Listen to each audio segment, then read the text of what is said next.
सोने चांदी में लगातार ऑल टाइम हाईज यहाँ पर बनते हुए नजर आए हैं। सोने पर थोड़ा फोकस करते हैं जहाँ ये ओवर हीटेड है, शायद ओवर बॉट भी है, और क्यों ना हो, क्योंकि 2025 में अब तक हमने करीबन 3 डजन बार इसको ऑल टाइम हाईज बनाते हुए देखा है। इस साल की अगर बात की जाए तो सोना अब तक 50% तक चढ़ चुका है। अगर मैं आपको 1 जनवरी की बताऊं तो सोना 80,000 के आसपास कारोबार कर रहा था। आज की डेट में सोना 1,22,000 के आसपास कारोबार कर रहा है, यानी कि ऑलमोस्ट 40-42 हज़ार रुपए प्रति 10 ग्राम की तेजी हमने सोने में आते हुए देखी है। अगर हम थोड़ा सा पीछे हिस्ट्री में जाएं तो सोने में हमने यहाँ पर 2011 से 2018 के बीच में इसको करीब करीब 30 से 40 हज़ार रुपए के बीच में काम करते हुए देखा था। और उसके बाद अगर 2024 की बात करें तो सोने ने पहली बार 75,000 रुपए पर 10 ग्राम के लेवल्स यहाँ पर निकालते हुए देखे। और इस साल की अगर अब बात करें तो सोना लगातार यहाँ पर तेजी दिखाया जा रहा है। काफ़ी सारे फैक्टर्स भी रहे हैं जिन्होंने सोने को यहाँ पर सपोर्ट किया है। सबसे पहले तो इस साल की शुरुआत यहाँ पर टैरिफ्स के साथ हुई। उसका सीधा सपोर्ट हमने टैंजिबल कमोडिटीज़ में आता हुआ देखा। उसके बाद डॉलर इंडेक्स में लगातार गिरावट देखने को मिली, और क्योंकि सोना डॉलर में यहाँ पर काउंट किया जाता है, हमने उसका फ़ायदा सोने में आते हुए देखा। इसके बाद सेंट्रल बैंक की खरीदारी लगातार जारी है। पिछले 3 सालों में लगातार 1,000 टन से ज़्यादा ग्लोबल सेंट्रल बैंक्स ने बाइंग करी है। अगर हम भारत के रिजर्व बैंक इंडिया की बात करें तो यहाँ पर हमने करीबन 70 टन से ज़्यादा की खरीदारी सिर्फ भारत के रिजर्व बैंक को करते हुए देखा। तो क्लियरली काफ़ी हद तक यही हाल था जिसका सपोर्ट मिलता हुआ नजर आया। और उसके बाद जियोपॉलिटिकल टेंशंस हैं। रशिया यूक्रेन तो जारी था ही, उसके बाद हमने इजराइल हमास आता हुआ देखा। जिस तरह से चीन और ताइवान के बीच में थोड़ी सी टेंशंस हैं, और काफ़ी सारी कंट्रीज़ अब जिस तरह की स्टेटमेंट्स देने लगी हैं। कई कंट्रीज़ के तो यहाँ पर head of states, presidents change होते हुए नजर आए हैं। हमने वही हाल जापान में देखा, फ्रांस में देखा। तो ये सारा का सारा जो चेंजिंग वर्ल्ड है, ये जो सेफ हेवन खरीदारी है, वो उस वजह से यहाँ पर अब सोने में आती हुई नजर आई है। अंतर्राष्ट्रीय बाजारों की अगर बात करें तो सोने की शुरुआत $2,650 पर आउंस से हुई थी, और अब सोना ऑलमोस्ट $4,000 प्रति आउंस के आसपास कारोबार कर रहा है। अगर मैं ऑप्शंस के फिगर्स देखूं तो 4100-4150 के आसपास सबसे ज़्यादा यहाँ पर फिलहाल ऑप्शंस में स्ट्राइक रेट्स है, यानी कि ऑप्शंस में यहाँ पर लिक्विडिटी है।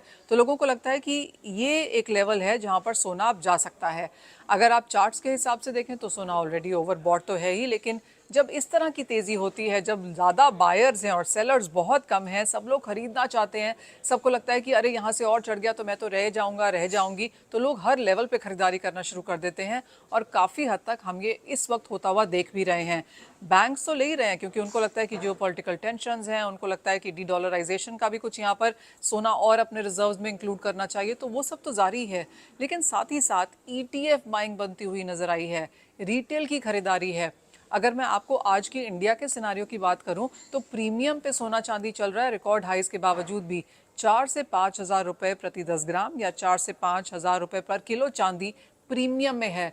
फिजिकल में अगर आप आज लेने जाएंगे तो प्रीमियम लगा हुआ है क्योंकि बहुत लोग लेना चाहते हैं, और इसलिए भी लगा हुआ है कि लेवाली ज़्यादा है और जो अवेलेबिलिटी है सोने चांदी की वो थोड़ी सी यहाँ पर कम है। अगर एक ज्वेलर आज डिलीवरी मांगता है तो उसको एक हफ्ते के डिले में मिल रही है, ऐसा हमें ज्वेलर्स बताते हैं। तो क्लियरली बाइंग अच्छी खासी है।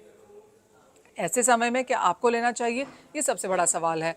अगर आप ग्लोबल मार्केट्स को फिलहाल देखें तो सोना भी बढ़ रहा है, जो कि सेफ हेवन है, जिसको लगता है कि यहाँ जियोपॉलिटिकल टेंशन है, आगे जाके ट्रेड कंसर्न्स आ सकती हैं, स्लो डाउन की कंसर्न्स भी आ सकती हैं, तो इसलिए लोग सोना ले रहे हैं।